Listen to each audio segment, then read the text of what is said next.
السلام عليكم ورحمة الله وبركاته. إن الحمد لله نحمده ونستعينه ونستغفره ونعوذ بالله من شرور أنفسنا ومن سيئات أعمالنا. من يهده الله فلا مضل له ومن يضلل فلا هادي له. وأشهد أن لا إله إلا الله وحده لا شريك له وأشهد أن محمدا عبده ورسوله صلى الله تعالى عليه وعلى آله وصحبه وسلم تسليما كثيرا. أما بعد. সম্মানিত দিনী ভাতৃমণ্ডলী, আল্লাহ রাব্বুল আলামিনের প্রশংসা এবং প্রিয় নবী মুহাম্মদ রাসূলুল্লাহ সাল্লাল্লাহু আলাইহি সাল্লামের উপর সালাতু সালামের পর আজ জুমাবার 23শে রবিউল আউয়াল 1443 হিজরি মোতাবেক 29শে অক্টোবর 2021 ধারাবাহিক আলোচনা সহিহুল বুখারীর সালাতের পর্ব। সালাত যাকে ভারত উপমহাদেশের লোকেরা নামাজ বলে থাকে ফার্সি ভাষায়, উর্দু বাংলায় যেটা ফার্সি থেকে গিয়েছে, শরীয়তের পরিভাষা হচ্ছে সালাত। কিতাবুস সালাত, সালাতের পর্ব।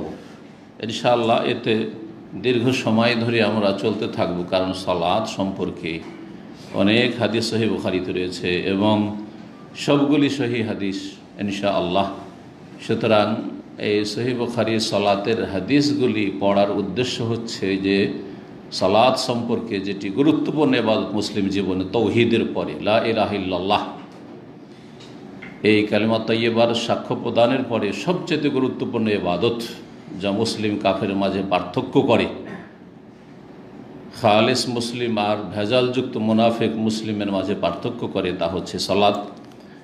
এই বিশুদ্ধ সালাত, সঠিক পদ্ধতি এবং সালাতের বিধিবিধান, হুকুম আহকাম, তার গুরুত্ব, সালাত ছেড়ে দিলে তার জন্য কঠিন শাস্তি, এ সমস্ত দিকগুলি ইনশাআল্লাহ তাআলা আমরা সহিহ হাদিসের আলোকে জানতে পারব।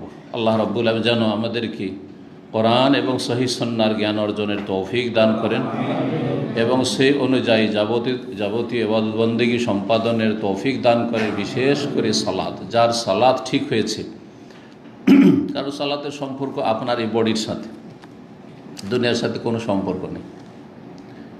সালাত এমন একটি ইবাদত, আপনার মাথা থেকে পা পর্যন্ত এর ওপর আপনার ইসলামের বিধান কায়েম করতে পারলেই সালাত হয়ে যায়।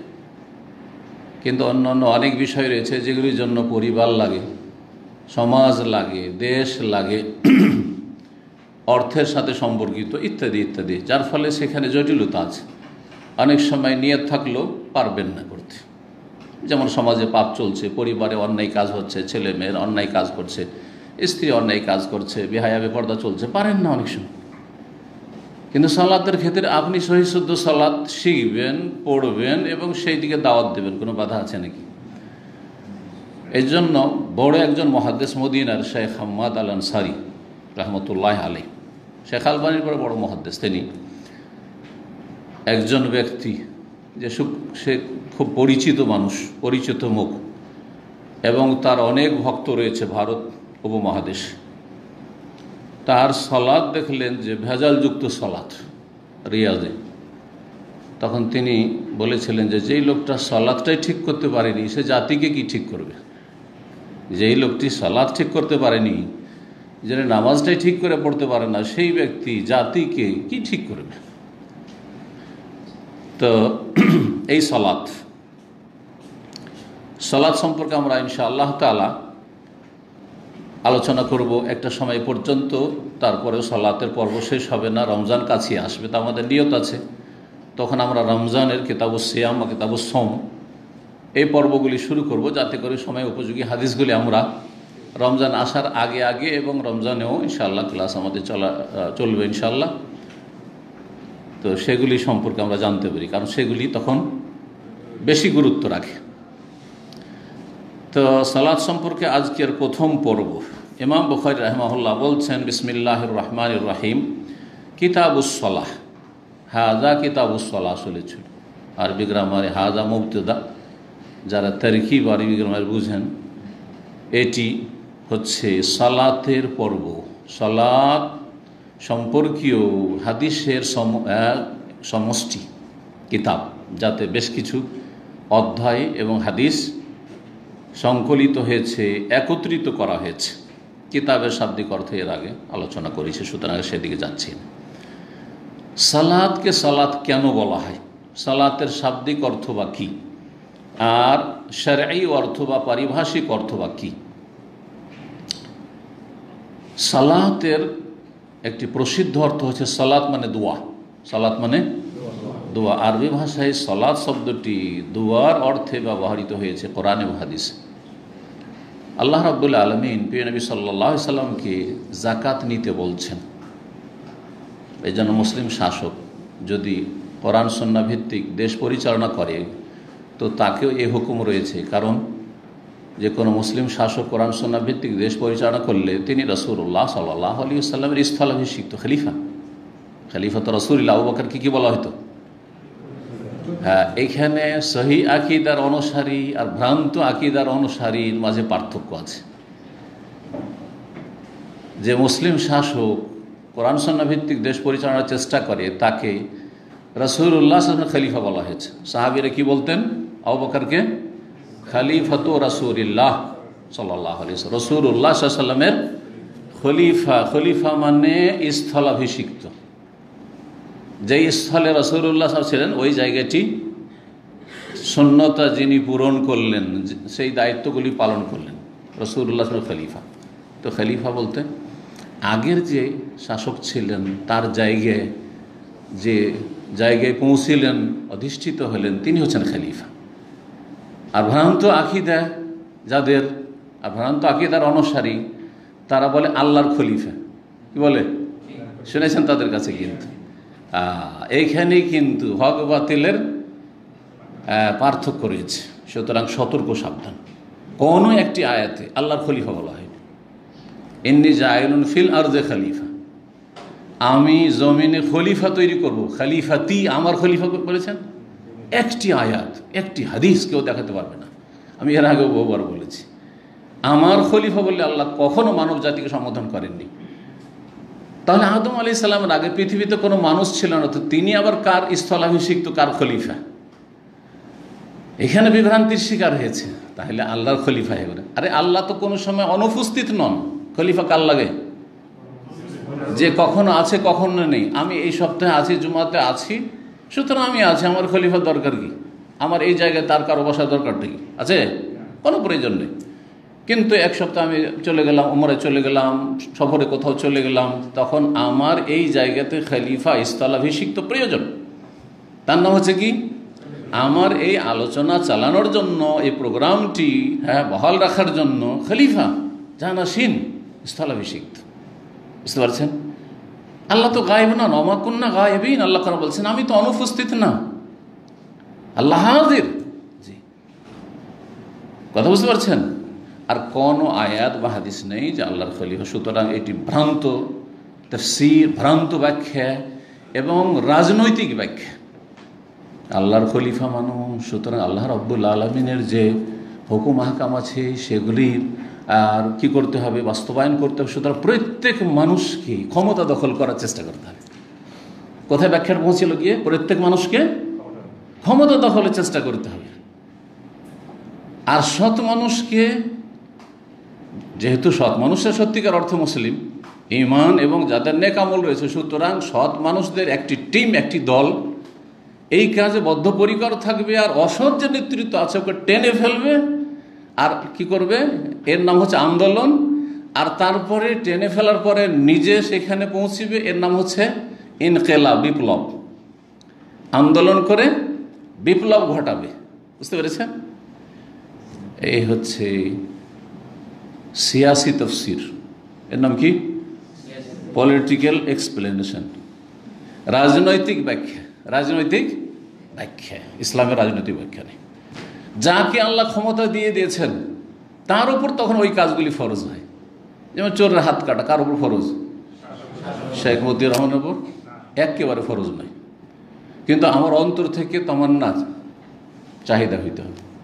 এবং কোনো আল্লাহর নেক বান্দা কোনো দেশে ইসলামী দণ্ডবিধান যদি কায়েম করে তার সাথে সবসময় আছি, অন্তর দিয়েও আছি। আর যতটা সহযোগিতার প্রয়োজন আমার কাছে তিনি প্রয়োজন মনে কর বা আমি পারবো, আছি। বুঝা গেছে না? এই জন্য সৌদি আরবকে আমরা সমর্থন করি, কারণ আলহামদুলিল্লাহ এখানকার সংবিধান হচ্ছে কোরআন এবং সুন্নাহ, কোরআন এবং সুন্নাহ। জি, তো সালাত মানে কি? দোয়া। সালাত দোয়া কোরআনে কারিমে অনেক আয়াতে এইরকম অর্থে ব্যবহৃত হয়েছে। দেখুন আল্লাহ রাব্বুল আলামিন নবী সাল্লাল্লাহু আলাইহি ওয়াসাল্লাম যে কথা বলছিলাম, কি নিতে বলেছেন?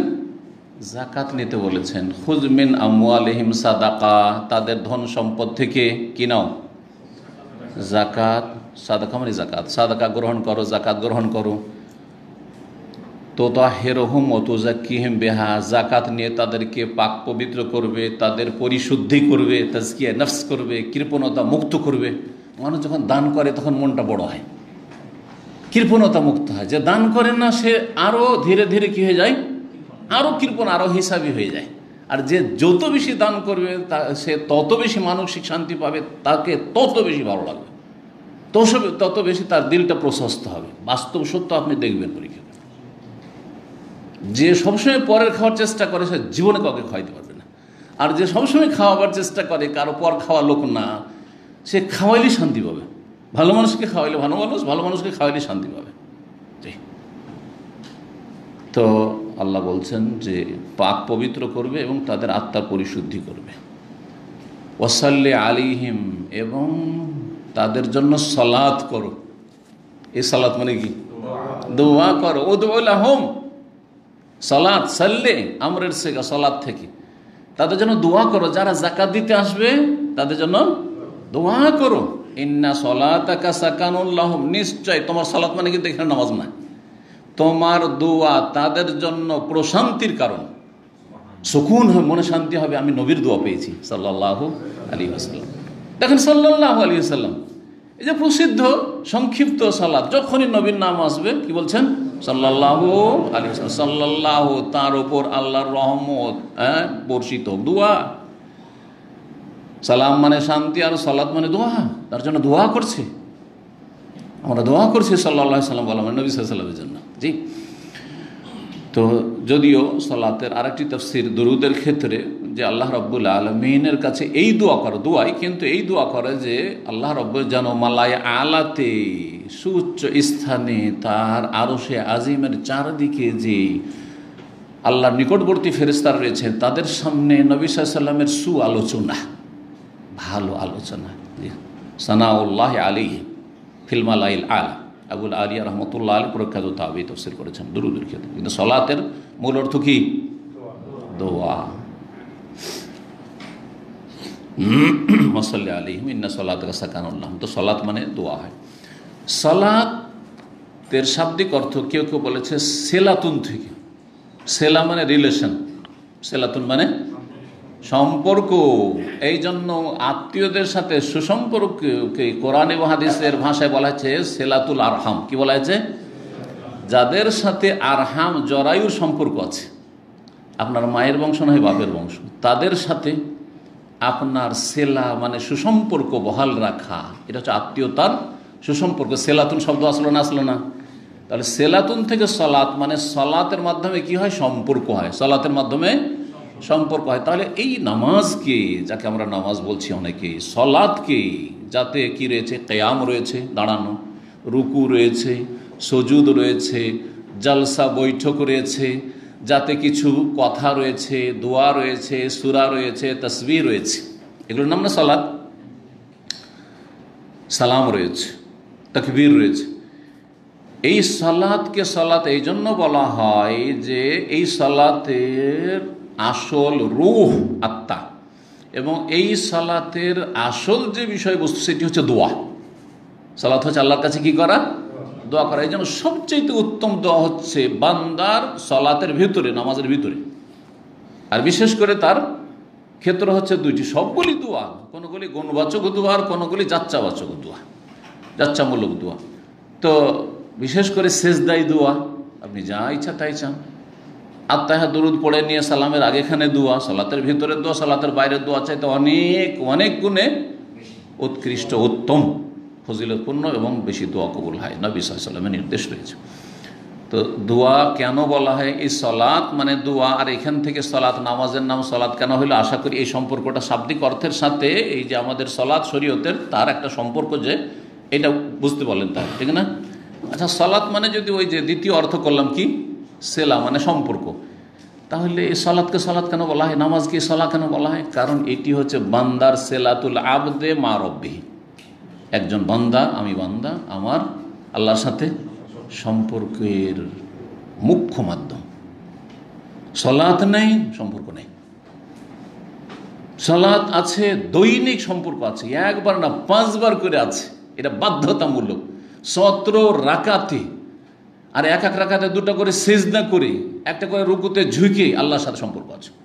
আর কত দোয়া এর মধ্যে, কত তাকবীর, কত তাসবিহ, কত কি এইসব ইবাদত বন্দেগীর মধ্যে আল্লাহর সাথে কি আছে? দিনে 5 বার করে সম্পর্ক আছে, তাহাজ্জুদ পড়লে 6 বার করে সম্পর্ক আছে, সালাতুদ দুহা পড়লে 7 বার করে সম্পর্ক আছে। আর একটা লোক জুমা পড়ে, সপ্তাহে একদিন সম্পর্ক। একটা লোক ঈদ পড়া মুসলিম, তাহলে বছরে 1 দিন 2 দিন সম্পর্ক। এই সম্পর্কের কোনো মূল্য নেই, কারণ যেটা কম্পালসারি সম্পর্ক সেটা নেই। আপনার ভাইয়ের বাড়িতে, বোনের বাড়িতে বিয়ের দিন হাজির হইলেন না আপনি। যেদিন কেউ মারা গেছে, আপনার ভাই বোনের ছেলে মেয়ে মারা গেছে, হ্যাঁ, বোনের স্বামী মারা গেছে, সেই দিন গেলেন না আপনি, সুখে দুঃখে গেলেন না, আর এমনি চলে গেলেন বেড়াতে, খুশি হবে নাকি? খুশি হবে? কখনো খুশি হবে না।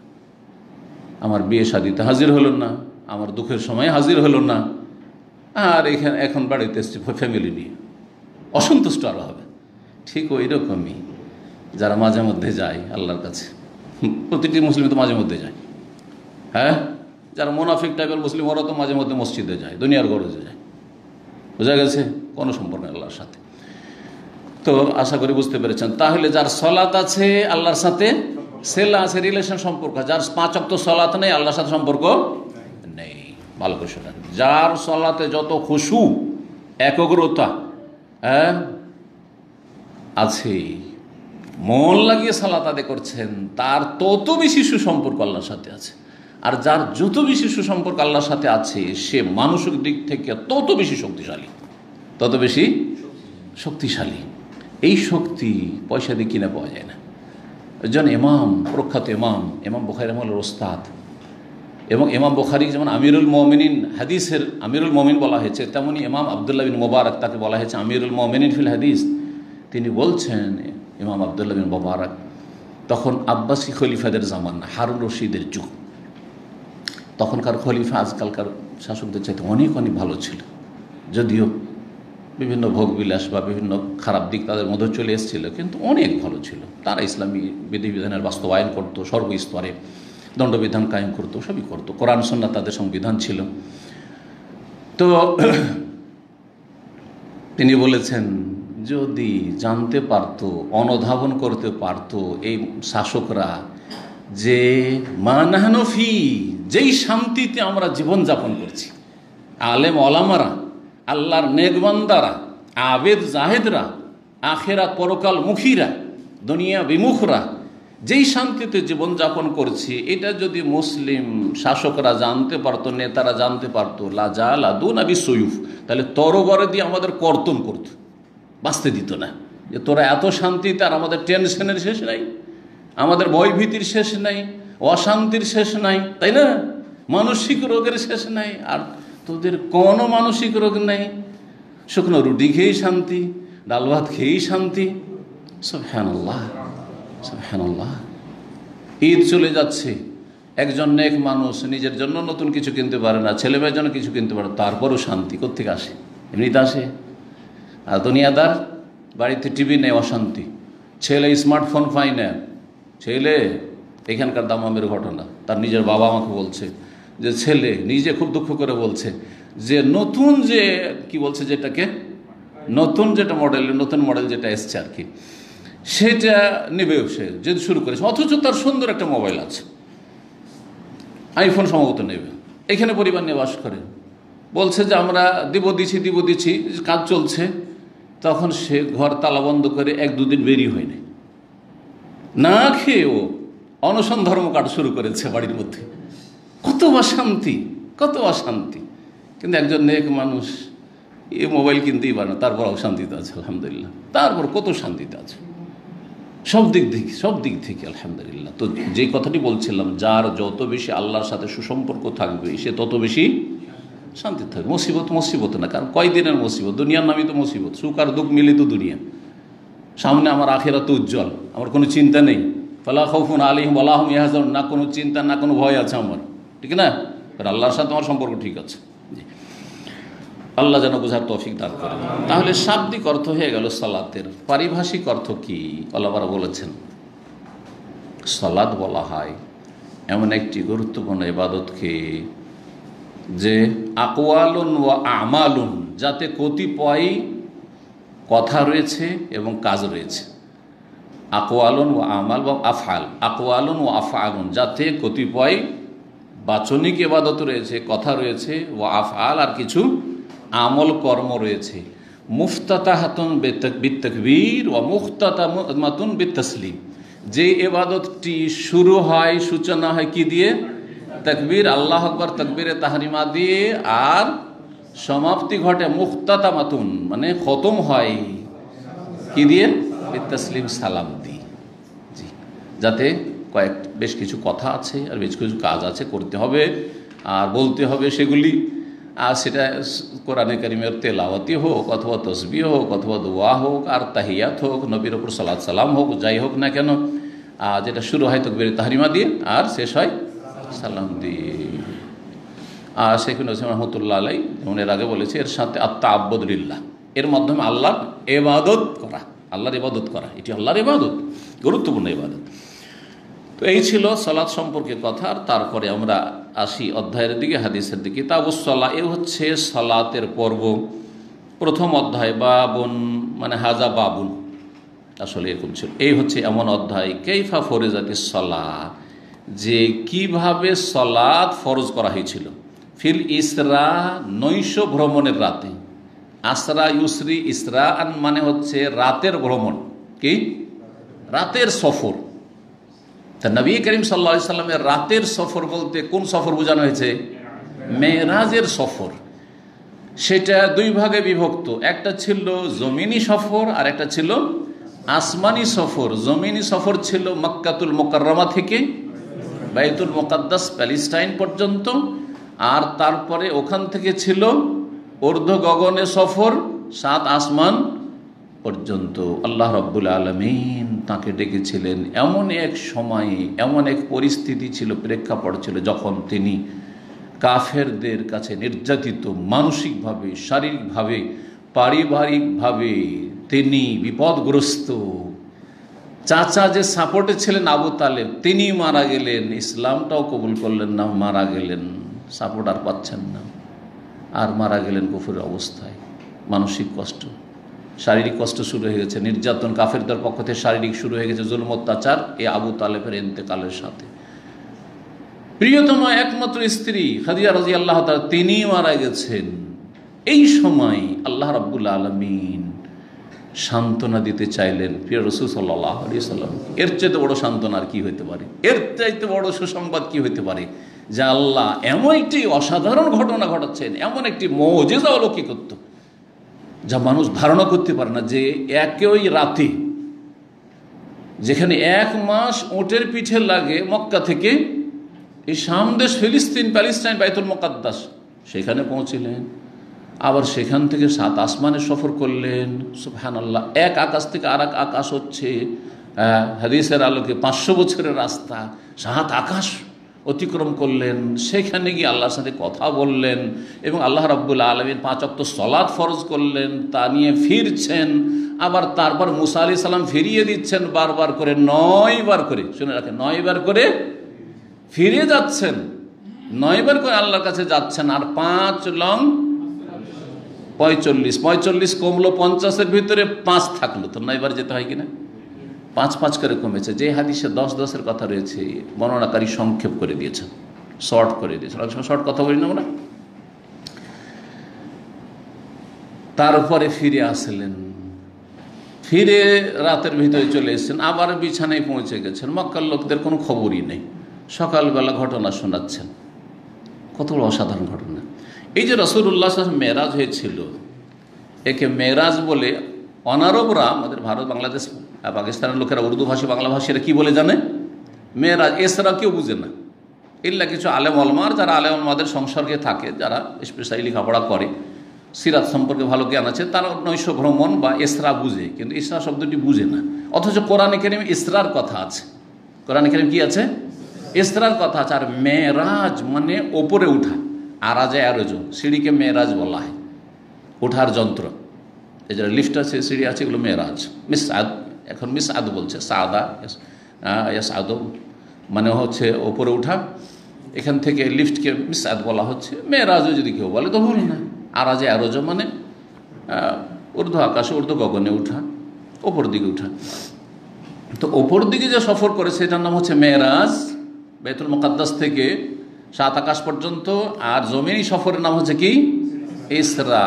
কোরআনে স্পষ্টভাবে ইসরার কথা এসেছে, মেরাজের কথা স্পষ্টভাবে কোরআনে কারিমে আসেনি, অস্পষ্ট এসেছে সূরা নজমে। তাহলে ইসরার কথা সূরায়ে বনি ইসরাইল, সূরাতুল ইসরা শুরুতে রয়েছে।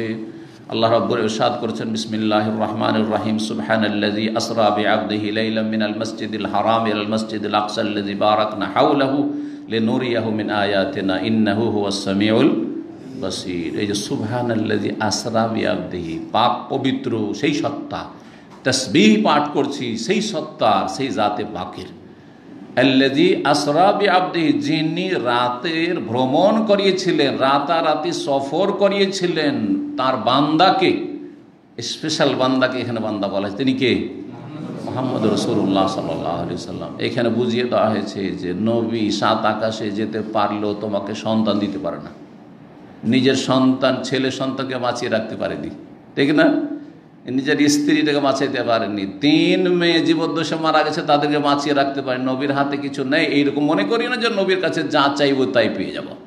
তার ইন্তেকালের পরে জীবদ্দশাতে যা ইচ্ছা তাই চাইব, নবী দিয়ে দেবেন। হ্যাঁ, দোয়া ঠিক আছে, জীবদ্দশায় যখন বেঁচে আছেন দোয়া চাইতে পারে। সাহাবীরা দোয়া চেয়েছেন, কিন্তু সাহাবীরা কেউ চাইছেন ইয়া রাসূলুল্লাহ আমাকে জান্নাত দিয়ে দেন, আমাকে জাহান্নাম থেকে বাঁচিয়ে দেন। বলেছেন আমার জন্য দোয়া করেন, বিনা হিসেবে যাতে জান্নাত হবে, বলেছেন না? দোয়া চেয়েছেন। কিন্তু ইন্তেকালের পরে কেউ যদি নবী সাল্লাল্লাহু আলাইহি ওয়াসাল্লামের কবরের কাছে গিয়ে বলে ইয়া রাসূলুল্লাহ আমার জন্য একটু দোয়া করেন, হ্যাঁ, কোনো পুরুষ যদি দোয়া করে আপনার জন্য অবিবাহিত আছে, ইয়া রাসূলুল্লাহ হ্যাঁ আমার জন্য একটা ভালো মেয়ের ব্যবস্থা করে দেন, হ্যাঁ একটা সত্যি মেয়ের আমার খোঁজ সন্ধান দেন, চলবে না? শিরক। এটা এই আয়াতে শেখানো হয়েছে। তার বান্দা, কার গোলাম? বান্দা মানে গোলাম, আল্লাহর গোলাম। তো আল্লাহর গোলামের কাছে চাইবেন না মালিকের কাছে চাইবেন? মালিকের কাছে চাও। আল্লাহর গোলাম হওয়া সত্ত্বেও তাকে রাতারাতি ভ্রমণ করিয়েছেন, লাইলান, রাতারাতি, মিনাল মসজিদিল হারাম, মসজিদে হারাম থেকে, এলাল মসজিদিল আকসা, মসজিদে আকসা বাইতুল মুকাদ্দাস পর্যন্ত। আল্লাযী বারাকনা হলো চারপাশেও বরকত রয়েছে, যার চারপাশে বরকত রয়েছে। যেমন মক্কা মদিনায় বরকত রয়েছে, তেমনি বাইতুল মুকাদ্দাসেও বরকত রয়েছে, কোরআনে কারীম দ্বারা প্রমাণিত। এই জন্য 3টি হচ্ছে পবিত্র মসজিদ, যেখানে সওয়াবের নিয়তে, নেকির উদ্দেশ্যে সফর করতে পারবে। চতুর্থ পৃথিবীর কোনো জায়গায় নাই যেখানে নেকির আশায় সফর করবেন। যাই বাইতুল মুকাররমে আমি সওয়াবের নিয়তে জুমা পড়ে আসি না, আমি যাবো, অনেকের সাথে দেখা সাক্ষাৎ হবে, অথবা আমার মনের শখ আছে যে একবার যাবো অমুক জায়গায় নামাজটা পড়ে আসি, সেটা আলাদা কথা। কথা বোঝা গেছে না? নেকির আশায় যাই, রিয়াজের যে বড় জামে মসজিদ আছে তিরাতে, ওখানে নামাজ পড়ে আসি, নেকির আশায় গেলে বেদাত।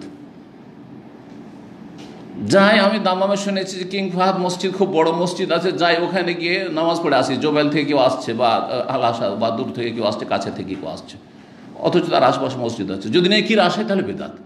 আর যদি বলে যাই সেখানে আমার দিনী ভাইদের সাথে দেখাও হবে, বাংলা ভাষাভাষী, আর তারপরে ওখানে মনের একটা চাহিদা যে যাবো, শুনেছি সিকম মার্কেট, তো যাই ওখানে একদিন নামাজটা পড়ে, সেটা আলাদা কথা, আপনার সেটা ভিন্ন কথা।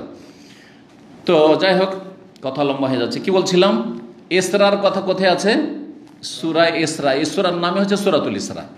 আর একটি নাম ইসরার নাম হচ্ছে সূরা বনি ইসরাইল, কারণ তারপরে আয়াতগুলিতে বনি ইসরাইলদের কথা বর্ণনা করা হয়েছে। ওয়া আতাইনা মূসাল কিতাব ওয়া জাআলনা হুদাল লিবনি ইসরাইল। আর মেরাজ, মেরাজের কথা স্পষ্ট এসেছে সূরা নজমে। সূরা নজমে সুম্মা দানা ফাতাদাল্লা ফাকানা কাবা কাউসাইনি আও আদনা ফাওহা ইলা আবদিহি মা আওহা মা কাযাবাল ফুয়াদু মা রাআ ফাতুমারুনাহু আলা মা ইয়ারা ওয়া লাকাদ রাআহু নাজরাতাল উখরা ইনদা সিদরাতিল মুনতাহা। এই তাকে দেখেছেন নাজলাতুল উখরা আরেকবার সিদরাতুল মুনতাহার কাছে। কেউ এই আয়াতের তাফসীর ভুল বুঝেন, আল্লাহকে দেখেছেন না, নবী সাল্লাল্লাহু আলাইহি ওয়াসাল্লাম আল্লাহকে এই পৃথিবীর চক্ষু দিয়ে দেখেন নাই, অন্তর দিয়ে দেখেছেন। রাআহু বিফুয়াদিহি, সেই হাদিস দ্বারা প্রমাণিত। মা আয়েশা সিদ্দিকা রাদিয়াল্লাহু তাআলা আনহা নবী সাল্লাল্লাহু আলাইহি ওয়াসাল্লাম সম্পর্কে সবচেয়ে বেশি জানতেন, কারণ সবচেয়ে প্রিয়তমা স্ত্রী। তিনি বলছেন সহিহ মুসলিমের হাদিস, মান হাদ্দাসাকুম, তোমাদেরকে কেউ যদি বয়ান করে বলে যে আন্না রাসূলুল্লাহ সাল্লাল্লাহু আলাইহি ওয়াসাল্লাম রাআ রাব্বাহু ফাকাদ আযামাল ফিরিয়াতা, যে রাসূলুল্লাহ সাল্লাল্লাহু আলাইহি ওয়াসাল্লাম আমার স্বামী আমার রাসূল তার রবকে স্বচক্ষে দেখেছেন, তাহলে সেই ব্যক্তি চরম মিথ্যারোপ করল। আযামাল ফিরিয়া, চরম মিথ্যাচার করল, মিথ্যা কথা। তাহলে আল্লাহকে দেখেননি, তবে আল্লাহর সাথে কথা বলেছেন। কথা বলার জন্য দেখা জরুরি নাকি?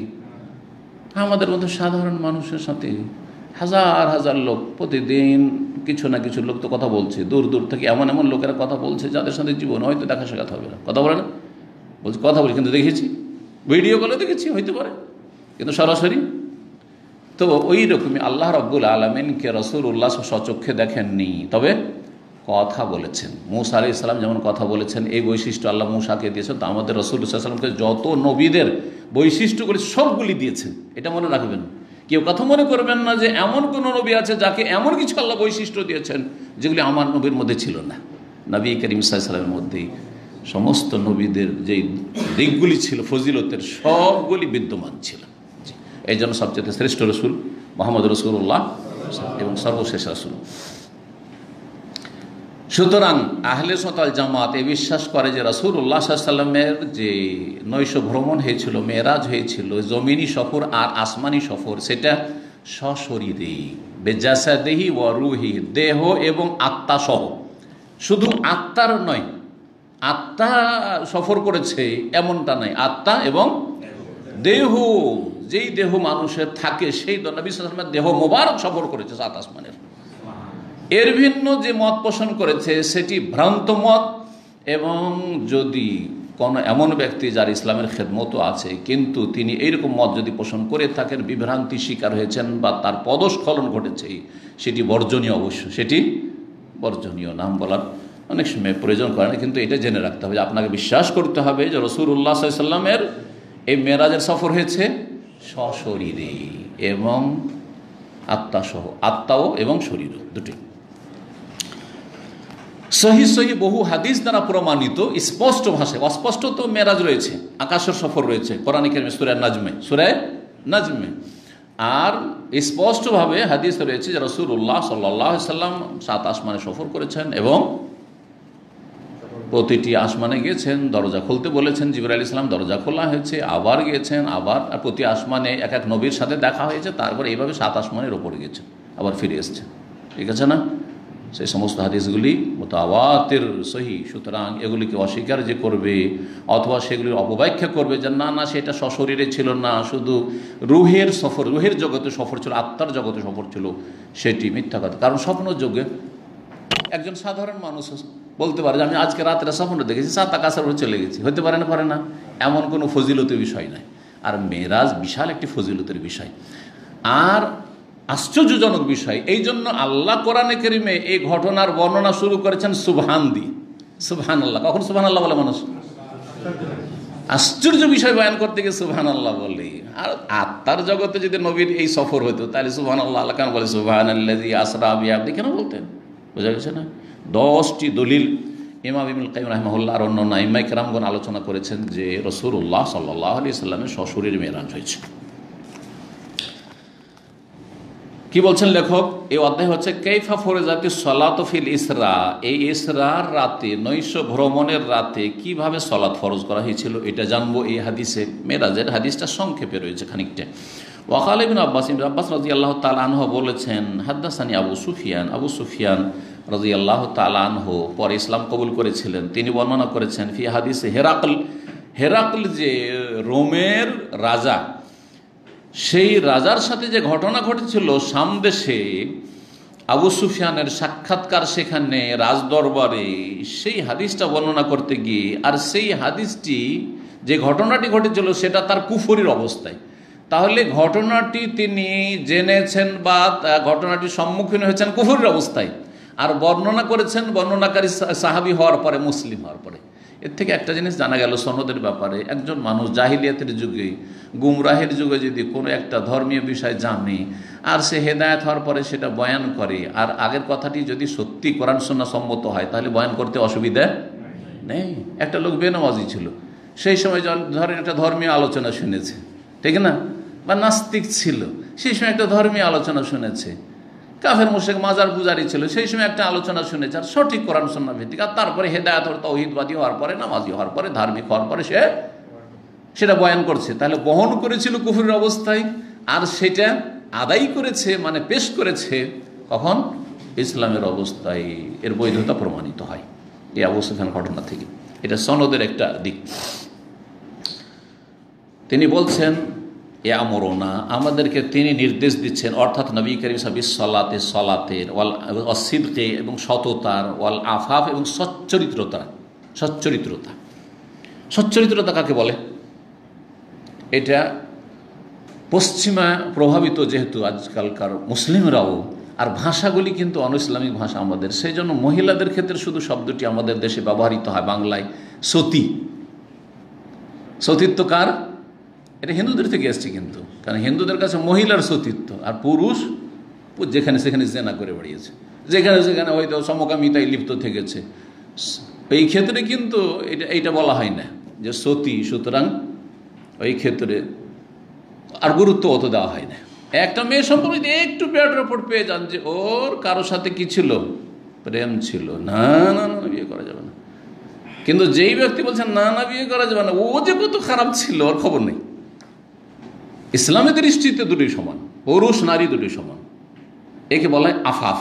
আফাফ যে সচ্চরিত্রের অধিকারী, নর হোক অথবা নারী হোক, যে কোনোদিন জেনা ব্যভিচারের কাছে যায়নি, প্রেমের মতো রোগে আক্রান্ত হয়নি, হ্যাঁ, তারপরে ব্লু ফিল্ম দেখায় আক্রান্ত নয়, সচ্চরিত্র অধিকারী সেই ব্যক্তি কোনোদিন সমকামিতে লিপ্ত হয়নি, এই নোংরামিতে এত নিচে নেমে যায়নি, সে হচ্ছে আফিফ। ওকে কি বলা হয়? আফিফ বলা হয় এই ব্যক্তিকে, আর এই গুণটিকে বলা হয় আফাফ। তো নবী করিম সাল্লাল্লাহু আলাইহি ওয়াসাল্লাম যেসব ভালো কাজের নির্দেশ প্রদান করছেন, এই বিবৃতি তিনি দিয়েছিলেন কুফরির অবস্থায়, কিন্তু মিথ্যা বলতে পারেনি। কারণ আরবরা কাফের মুশরিক 360টা মূর্তির পূজা করছে কাবা ঘরের চারপাশে, ঘরে ঘরে দেবদেবীর পূজা, মূর্তি প্রতিমা পূজা করছে, কিন্তু মিথ্যা বলা তাদের মাঝে চরম ঘৃণিত কাজ ছিল, অপরাধ ছিল, মানহানির বিষয়। কেউ যদি জানতে পারে সমাজে যে আবু সুফিয়ান মিথ্যা কথা বলেছে, তাহলে তার বড়ই মানহানি হয়ে যাবে। বলছি এই ভয় যদি না থাকতো তো মুহাম্মদ সাল্লাল্লাহু আলাইহি ওয়াসাল্লাম সম্পর্কে যে আমাকে মন্তব্য করার জন্য ডেকেছিলেন রাজা হেরাকল, রোমের রাজা, যখন নবী সাল্লাল্লাহু আলাইহি ওয়াসাল্লাম ইসলামের দাওয়াতের চিঠি পৌঁছিল, তখন ওখানে কিছু তো আমি মিথ্যা ঢুকাইতাম, কিছু তো মিথ্যা আর সংমিশ্রণ ঘটাইতাম, কিন্তু ভয় লাগলো যে আমার পাশে পিছনে কিন্তু আমার সঙ্গীরা শুনছে, ওরা এসে মক্কাতে বলে দেবে যে আবু সুফিয়ান ওখানে রাজার সামনে মিথ্যা কথা বলে এসে, মিথ্যাচার করে এসেছে। অথচ আজকাল অনেক মুসলিম আছে অহরহ মিথ্যাচার করছেন। হ্যাঁ, খুব নোংরা চরিত্র এটি।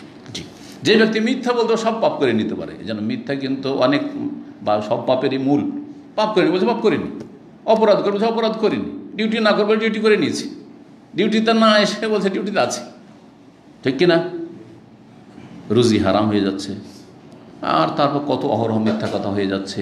কত একটা মিথ্যা কথা যদি বলেন একটা পাপকে ঢাকার জন্য, তো বহু পাপে লিপ্ত হইতে হচ্ছে, বহু পাপে লিপ্ত হইতে হচ্ছে। যাই হোক, রাসূলুল্লাহ সাল্লাল্লাহু আলাইহি ওয়াসাল্লাম তোমাদেরকে কি নির্দেশ দিচ্ছেন, প্রশ্ন কিন্তু এখানে বলা হয়নি, হাদিসটা অনেক লম্বা আছে, তার ছোট্ট একটা অংশ।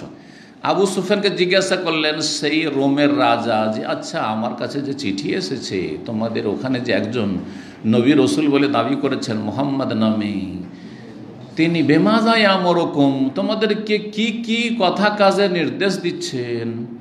তখন তিনি বলেছেন ইয়া মুরুনা বিসসালাতি ওয়াসসিদকি ওয়াল আফাফি, আমাদেরকে সালাত পড়তে বলছেন, ওয়াসসিদকি সত্য কথা বলতে বলছেন, সত্য আচরণ করতে বলছেন, ওয়াল আফাফে সচ্চরিত্রে নির্দেশ যেন আমরা জেনা ব্যভিচার অশ্লীলতার কাছে না যাই, ওয়ালা তাকরাবুল ফাওয়াহিশা মা যাহারা মিনহা মা বাতান, প্রকাশ্যে হোক আর গোপনে হোক কখনো অশ্লীল কথা কাজের ধারে কাছে যাবে না। এই হচ্ছে কোরআন হাদিসের নির্দেশ, কোরআনের আয়াত। এই বলে তিনি প্রশংসা করেছিলেন। আল্লাহ পরে হেদায়েত নসিব করেছিলেন অনেক পরে। জি, 349 নম্বর হাদিসে বর্ণনাকারী সাহাবী হচ্ছেন প্রখ্যাত সাহাবী আনাস বিন মালিক রাদিয়াল্লাহু তাআলা আনহু। তিনি বলছেন, কানা আবু যার ইউহাদ্দিসু, আবু যার রাদিয়াল্লাহু তাআলা আনহু বিখ্যাত সাহাবী, তিনি হাদিস বর্ণনা করেছেন বা করছেন, আন্না রাসূলুল্লাহ বলেছেন। তাহলে একজন সাহাবী আর একজন সাহাবী থেকে হাদিস বর্ণনা করছেন। বেশ কিছু হাদিস এমন আছে যে এক সাহাবী আর এক হাদিস থেকে আর এক সাহাবী থেকে হাদিস বর্ণনা করছেন। জি, কি হাদিস ছিল যে রাসূলুল্লাহ সাল্লাল্লাহু আলাইহি ওয়াসাল্লাম বলেছেন কি, ফরেজা আল আন সাকফে বাইতি, আমার ঘরের ছাদ বিদীর্ণ করা হলো। ফারাজা বা ফাররাজা মানে ফাটিয়ে দেওয়া, খুলে দেওয়া, উন্মুক্ত করা, উন্মুক্ত করা। এই জন্য লজ্জা স্থানকে ফারজ বলা হয়। লজ্জা স্থান কি বলা হয়? ফরজ বলা হয়। নর নারী দুই ক্ষেত্রে বলা হয়, আর বিশেষ করে নারীদের ক্ষেত্রে বলা হয়। কারণ নর হোক আর নারী হোক, লজ্জা স্থানে ছিদ্র আছে না নেই? অবশ্যই আছে। তো এই জন্য কি বলা হয়? লজ্জা স্থানকে ফরজ বলা হয়। তো ফরেজা আন সাকফে বাইতি, আমার ঘরের ছাদ বিদীর্ণ করা হইল, ফাটিয়ে দেওয়া হইল বা খুলে দেওয়া হইল, উন্মুক্ত করা হইল। ওয়ান আবি মক্কা, তখন আমি মক্কায় ছিলাম। তখন কোথায় ছিলাম? মক্কায় ছিলাম। তাহলে রাসূলুল্লাহ সাল্লাল্লাহু আলাইহি সাল্লামকে কোথা থেকে নিয়ে যাওয়া হয়েছে? মক্কা থেকে নিয়ে আসছে। আর কোন জায়গা থেকে মক্কার? এই হাদিস নিজের বাড়ি, বাইতি বলা হয়েছে, নিজের বাড়ি থেকে নিয়ে যাওয়া হয়েছে। কিভাবে নিয়ে আসে? দরজা দিয়ে বের করেছেন। জিবরাইল আলাইহিস সালাম এসে দরজা দিয়ে বের করে নিয়ে গেছেন? না, ঘরের যে ছাদ, ছাদ মানে এই নয় যে পাকা ছাদ হইতে হবে। আমরা আজকাল ছাদ কোনটাকে বলছি? পাকা হইলে ছাদ না, ছাউনি। খেজুর পাতার যদি ছাউনি থাকে, ইজখের ঘাসের ছাউনি হয়তো মক্কাতে। এই জন্য হাদিসে এসেছে যে ইয়া রাসূলুল্লাহ, আপনি যে মারা গেছেন মক্কার ঘাস টাস কাটা যাবে না, তো ইজখেরটার অনুমতি দেন, কারণ ওইটাই দিয়ে আমরা কি করি? ছাউনির কাজ করি, খড়ের ঘর। জি, তো ছাদ খুলে দেওয়া হইলো, মানে ওই ছাউনি খুলে দেওয়া হইলো আর নিয়ে যাওয়া হলো। তাহলে এই হাদিস প্রমাণ করে যে নবী সাল্লাল্লাহু আলাইহি সাল্লামের 900 ভ্রমণ মেরাজ শুরু হয়েছিল নিজ বাড়ি থেকে। কিন্তু পরস্পর বিরোধী হাদিস রয়েছে, ওগুলো জেনে নেওয়া ভালো। এখানে কিন্তু আসেনি, কিন্তু অন্য হাদিস পড়বেন। একটা হাদিস আসবে যে ওয়ানাফি বাইতে উম্মে হানি, আমি উম্মে হানির বাড়িতে ছিলাম। উম্মে হানির বাড়িতে ছিলাম, এখানে আছে আমার বাড়িতে, আর ওখানে আছে উম্মে হানি। উম্মে হানি কে ছিলেন? না, আলী রাদিয়াল্লাহু তাআলার বোন, তার মানে নবী সাল্লাল্লাহু আলাইহি সাল্লামের চাচাতো বোন। বয়সিকা ছিলেন, কোলে করে মানুষ করেছেন, বড় ছিলেন এর থেকে নবী সাল্লাল্লাহু আলাইহি সাল্লাম।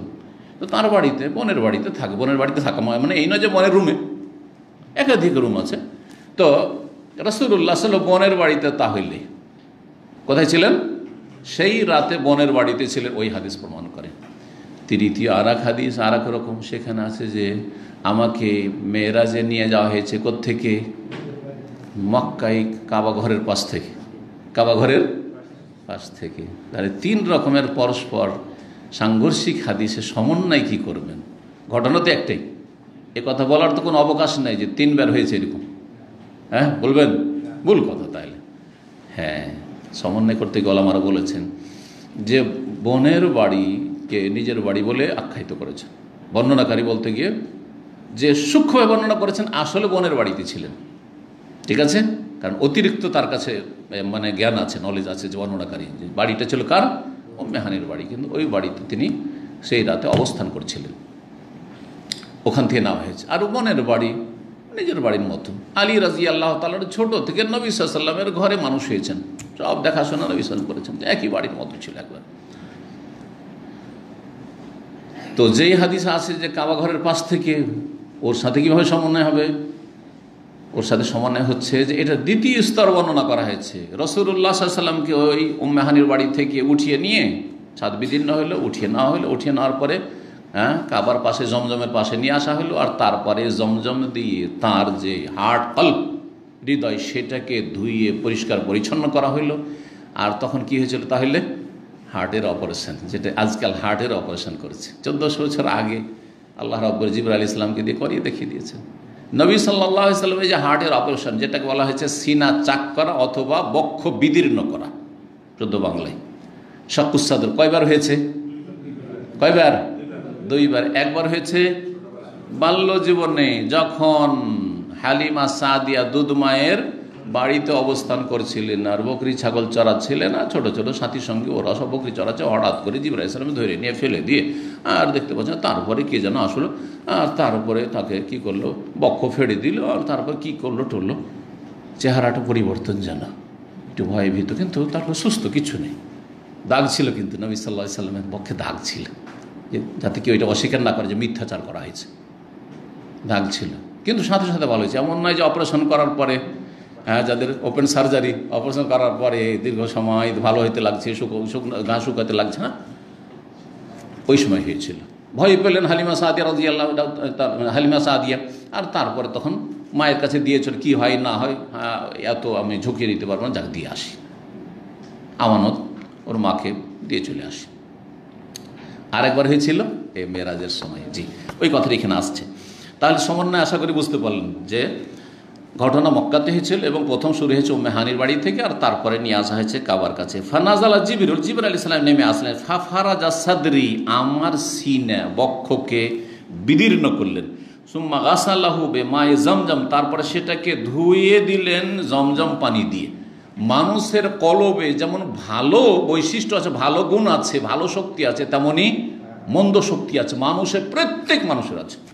কারো মধ্যে বেশি, কারো মধ্যে কম, কারো মধ্যে ভালো শক্তি বেশি আছে, ভালো গুণ বেশি আছে, ওটা বেশি শক্তিশালী, আর কারোর মধ্যে মন্দ গুণটা বেশি আছে, যার ফলে সবসময় মন্দর দিকে যায়, ওর চিন্তা চেতনা সবসময় খারাপ। একই সাথে পড়াশোনা করছে, কিন্তু একজন সবসময় পজিটিভ ভালো চিন্তা করে, আমি ভালো কি করে করব, আমি ভালো রেজাল্ট কী করে করব, আমি আমার আব্বা আমার ভালো কী করে করব, আমার পরিবারের উন্নতি কী করে করব, আমি দিনই এলেম কী করে শিখব, আমি আরও নেক ভালো মানুষ কেমন করে হব, সবসময় এইরকম চিন্তা। এগুলো কিন্তু কলবে আসছে না, সবগুলির কথা কিন্তু কলবে উদ্রেক হচ্ছে। আর কিছু মানুষ আছে যাদের মধ্যে এই খারাপ গুণগুলো বেশি আছে, সবসময় খারাপ চিন্তা, সবসময় খারাপ চিন্তা। নতুন এসেছে দামামে, এরকম বহু ঘটনা শুনেছি। তারপর আসার পরে কোথায় মদ পাওয়া যায়, কোথায় ব্যভিচারের সুযোগ সুবিধা আছে, কোথায় সমকামিতা হয়, তো কোথায় আউযুবিল্লাহ, কোথায় কি হয়, কোথায় কোন পাপ হয়, কোথায় নারী ব্যবসা কারা করে, হ্যাঁ, ওই যেগুলো ভেগে আসে সেসব কাজের মেয়েগুলো সেগুলোকে কোনো এক জায়গায় রাখে, আর এগুলো করে কোথা থেকে, আর খোঁজ পায়, আর তারপরে তাদের সাথে সম্পর্ক হয়ে যায়, আর তারপরে এইরকম আসামের কাঠগড়ায় কত গেছে, আর 5-5 বছর করে জেলে গেছে। আর আমার এই দামামের ইতিহাসে কত এরকম লোকের অনুবাদ করেছি, কথা বুঝতে পেরেছেন? অথচ তারা নতুন এসছে, আর এখানে কেউ 25-30 বছর আছে, এগুলো খবরই রাখে না। ঘটনা আমরা তর্জমা করতে গিয়ে জানতে পারি যে ঘটনা আশেপাশের, এইখানে নয় ওইখানে নয় এইখানে, আর এই ঘটনা তো এই মহল্লার ভিতরের, ভাই আমার ডান ভাই ডানে বামে, আমার তো কল্পনা করতে পারেনি যেখানে এতগুলি পাপ হয়, এই ধরনের পাপ লুকিয়ে লুকিয়ে করতে থাকে। হ্যাঁ, ডাস্টবিন থেকে মদ উঠিয়ে নিয়ে যায়, একজন ডাস্টবিনে রেখে গেল, ভাবলো যে ডাস্টবিনের কিছু ফেললো, আর আরেকজন কিছুক্ষণ পরে ডাস্টবিন নাড়াচাড়া করছে, ওখান থেকে মনে করছে যে হয়তো কিছু খুঁজছে ওইখানে। কল্পনা করতে পারে একজন ভালো মানুষ।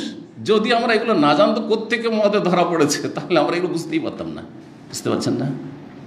সৌদি আরবে এরকম পাপ পবিত্র জায়গাতে এরকম পাপীরা এরকম নেগেটিভ খারাপ চিন্তে কি করে পাপ করব, কি করে পাপের রাস্তা খোঁজ খবর পাবো, এই করে বেড়ায়। তো মানুষ, প্রতিটি মানুষের মধ্যে কিন্তু ভালো আর মন্দ দুটোই গুণ আছে। আমার মধ্যে যেমন ভালো গুণ আছে ধৈর্য ধারণের, তেমন রাগও আছে। আমি বলি না যে সবসময় আমি খালি ধৈর্য ধরি, রাগ হবে না, মানুষ মানে রাগ হবে, কিন্তু তরবিয়ত করতে পারি, আমি ভালো গুণটাকে শক্তিশালী করতে পারি কোরআন এবং হাদিসের আলোকে, ইমান আমলের মাধ্যমে, আল্লাহ ভীরুতা তাকওয়ার মাধ্যমে, এবং বেশি বেশি জিকির আজকার মাধ্যমে, তওবা ইস্তিগফারের মাধ্যমে, বেশি বেশি ফরজের সাথে নফল ইবাদত বন্দেগীর মাধ্যমে এটাকে শক্তিশালী করতে পারেন আপনি। আবার যখন মানুষ পাপের দিকে চলে যায়, তো যে খারাপ গুণগুলি ওর মধ্যে আছে, তখন যত পাপ বাড়ে তত খারাপ গুণগুলি শক্তিশালী হয়ে যায়। প্রাকৃতিকভাবে যে খারাপ নেচারগুলি আছে সেগুলি কি হয়ে যায়, শক্তিশালী হয়ে যায়, তখন আর মরে যায়। তখন ভালো শক্তিটা যে তার মধ্যে ছিল সেটা তখন মৃত, মরে যায়, আর ভালো কাজ তার দ্বারা হয় না।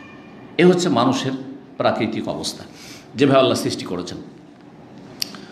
তো রাসূলুল্লাহ সাল্লাল্লাহু আলাইহি ওয়াসাল্লামকে যতগুলি মানুষ হিসাবে ত্রুটি থাকতে পারে, ভিতরে ভিতরে হিংসা নেই, বিদ্বেষ নেই, মানুষের একটু কিছু হইলে, মনোমালিন্য হইলে সংকীর্ণতা, উদারতা নেই, এগুলো খারাপ গুণ না? সব এগুলো দূর, যতগুলি খারাপ দিক হইতে পারে জমজম পানি দিয়ে ধুয়ে দিলেন। সুম্মা জাবে তাসতিম মিন যাহাব, আর তারপরে একটি স্বর্ণের তস্ত, বাংলাতে তস্ত শব্দটি কিন্তু আমরা দেখেছি ব্যবহার হইতো। হ্যাঁ, ওই যে হাত ধোয়াইতে মেহমানদের আপনার পিতলের বা কাঁসার নিয়ে আসতো না, ওটা কি বলতো? সেলেমচি বলে বা সেলেমচি বলে আমাদের এলাকায়, কিন্তু ওইটা আসলে তস্ত। ওইটার নাম কি? তাস্ত। একটা পাত্র, তাস্ত এখানে পাত্র, সেটা সেই রকমের হোক অথবা অন্য রকমের হোক। কিসের ছিল সেটা? স্বর্ণের ছিল। মুমতালি ইন হিকমাতান ওয়া ঈমানান, যেটা জ্ঞান এবং ঈমানে ভরপুর ছিল। ওই পাত্রে কি ভরা ছিল? জ্ঞান, হিকমত মানে প্রজ্ঞা, জ্ঞান, ইলম, আর ঈমানে ভরা ছিল। তো পূর্ণ ঈমান এবং পূর্ণ জ্ঞান দিয়ে ভরে দিলেন কে? জিবরাইল আলাইহিস সালাম রাসূলুল্লাহ সাল্লাল্লাহু আলাইহি ওয়াসাল্লামের কলবটিকে। জি, অস্ত্রোপচার করে, বক্ষ বিদীর্ণ করে। ফাফরাগাহু ফি সাদরি, তারপরে কি করলেন? সেটাকে ঢেলে দিলেন আমার সিনাই, সদর, আমার বক্ষে যেই হিকমত আর ঈমান ছিল সেটাকে একবার ঢেলে দিলেন। সুম্মা আতবাকাহু, তারপরে সেটাকে বন্ধ করে দিলেন। বক্ষ যে বিদীর্ণ করেছেন আবার কি করলেন? বন্ধ করে দিলেন, সেলাই করে দিলেন। সুম্মা আখাযা বিয়াদি, তারপর আমার হাতটা ধরে নিলেন কে? জিবরাইল আলাইহিস সালাম। ফারাজা ইলা সামাই দুনিয়া, তারপরে আমাকে নিয়ে উঠলেন নিকটবর্তী আকাশের উদ্দেশ্যে। কত সংক্ষেপ করে দিলেন! জমিনি সফর, এখন মক্কাতে এইটা হইল বক্ষ বিদীর্ণ, আর তারপরে বাইতুল মুকাদ্দাসের সফরের কথা কিন্তু এখানে উল্লেখই হইল না। আল্লাযী আসরা বিআবদিহি লাইলাম মিনাল মাসজিদিল হারাম ইলাল মাসজিদিল আকসা, এই হাদিসে কিন্তু আসলো না, এই যে সংক্ষেপ করে দেওয়া হয়েছে। এখন শুরু হয়ে গেল কি? আকাশের আলোচনা। সুম্মা যেহেতু এলা সামাই দুনিয়া, তারপরে আসলাম আমি নিকটবর্তী আকাশ, মানে প্রথম আকাশে। দুনিয়ার আকাশ, দুনিয়াকে দুনিয়া কেন বলা হয়? দুটি অর্থ এর। একটি অর্থ হচ্ছে দনুগুণ থেকে দুনিয়া মানে নিকটবর্তী। তো আখেরাতের তুলনায় দুনিয়া আমাদের নিকটবর্তী। ভূমিষ্ঠ হলে দুনিয়াতে 50-60 বছর, 70-80 বছর, 100 বছর, হ্যাঁ। আর তারপরে আখেরাত হচ্ছে, আখেরাত কেন? আখের মানে পরে, শেষে, এর পরে, দুনিয়ার পরে আখেরাত, আখেরাতকে আখেরাত বলা হয়। আর দুনিয়াকে দুনিয়ার নামকরণ এই জন্য হয়েছে, আর একটি কারণ, দুনিয়া দানা আতুন থেকে, হ্যাঁ, বা দানিয়ন থেকে, দানা আতুন মাজদার।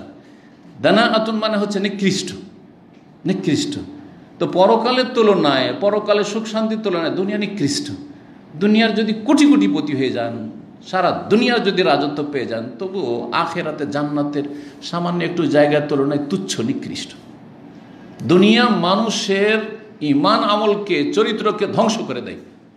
যত পয়সা হচ্ছে অধিকাংশ লোক খারাপ হয়ে যাচ্ছে, অল্প কিছু লোক ভালো থাকছে। পয়সা হইলেই খারাপ, ক্ষমতা পেলেই খারাপ, ক্ষমতা না পেলে সোজা থাকতো। বোঝা গেছে? তা আল্লাহ যে আমাকে আপনাকে বেশি পয়সা দিচ্ছেন না, এতে অনেক হিকমত আছে হয়তো। আল্লাহ ভালো জানছেন যে একে যদি বেশি পয়সা দিয়ে দিই তো সীমা লঙ্ঘন করবে। কাল্লা ইন্নাল ইনসানা লা ইয়াতগা আর রাহু ইসতাগনা। আল্লাহ বলছেন, শোনো, ইন্নাল ইনসান, মানুষের স্বভাব হচ্ছে যে সীমা লঙ্ঘন করে, বাড়াবাড়ি করে। কখন? আর রাহু ইসতাগনা, যখন দেখে যে আমি অমুখাপেক্ষী হয়ে গেছি, অভাবমুক্ত হয়ে গেছি, পয়সার কোনো অভাব নেই, কারো ধারধারি নেই, আমার জনবলের দরকার নেই, আমার কাছে আছে সব কিছু, বাহিনী আছে, আমার লাঠিয়াল বাহিনী আছে, হ্যাঁ, আমার দলের অনুসারীরা আছে, আমার ভক্তরা আছে না। তো এটা হচ্ছে মানুষের খারাপ স্বভাব। তো যাই হোক, দুনিয়া প্রথম আকাশে আসলাম। কালা জিবরাইল, তখন জিবরাইল সাল্লাল্লাহু আলাইহি খাজেন ইসলাম, আকাশের প্রহরীকে, আকাশের দ্বাররক্ষী। খাজেন আকাশের দ্বাররক্ষী বলতে পারেন, বা দ্বারের যে আপনার প্রহরী, পাহারাদার, হারিস, তাকে বলেন। ইফতাহ, খোলো। কালা মান হাজা, কে ইনি? কালা জিবরিল, তখন জিবরাইল ইসলাম কি বললেন?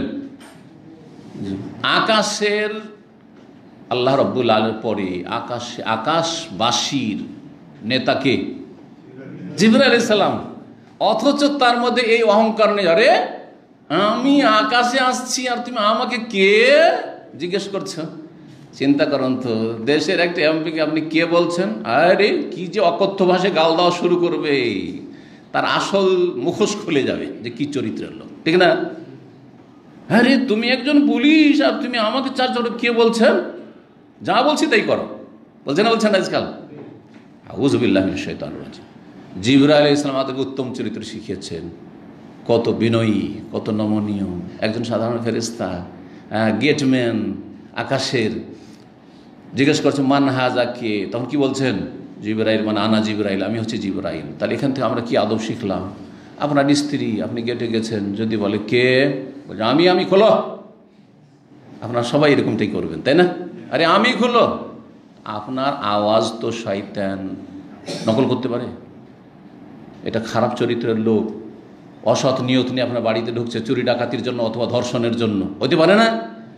আর শয়তান সেখানে সহযোগিতা করছে। শয়তান আওয়াজটা মিলিয়ে দিল সেম আপনার আওয়াজ করে, আমি খোলো, আদিল ফট করে খুলে দুর্ঘটনা করতে পারেন না? তো আপনার বেকুফি না এটা যে আপনি রাগ করবেন? আরে আমাকে জিজ্ঞাসা করছো। যদি স্ত্রী বলে আরে তুমি আমি কেন করছো, বলো যে আমি অমুক বলছি, অমুকের আব্বা বলছি, আস্তাগফিরুল্লাহ। তাহলে আমাদেরকে শিখতে হবে, বাড়িতে ঢুকলে বাসায় গেলে কি বলবেন? আমি আব্দুল্লাহ বলছি, হ্যাঁ আমি আব্দুল্লাহর বাপ বলছি, এবার বলেন অমুক বলছি। কিন্তু কথা না আমি বলছি, তুমি বুঝতে পারো না আওয়াজে? না না না, খবরদার না, এরকম করবেন না। জিবরাইল আলাইহিস সালাম বলছেন আমি জিবরাইল। কালা হাল মা আহাদ, আপনার সাথে কেউ আছে নাকি? আরো তদন্ত করছেন। আরে তোমার জিজ্ঞাসা করার কি অধিকার আছে? আমি বলছি বলো, আমি তো নেতা এখানকার, ঠিক না? কথা বলছেন। নেতাদেরকে শিক্ষা নেওয়া উচিত এই মেরাজের হাদিস থেকে, অনেক শিক্ষণীয় দিক রয়েছে। তো আপনার সাথে কে? তো বলছেন জিবরাইল আলাইহিস সালাম। হ্যাঁ, কি বললেন?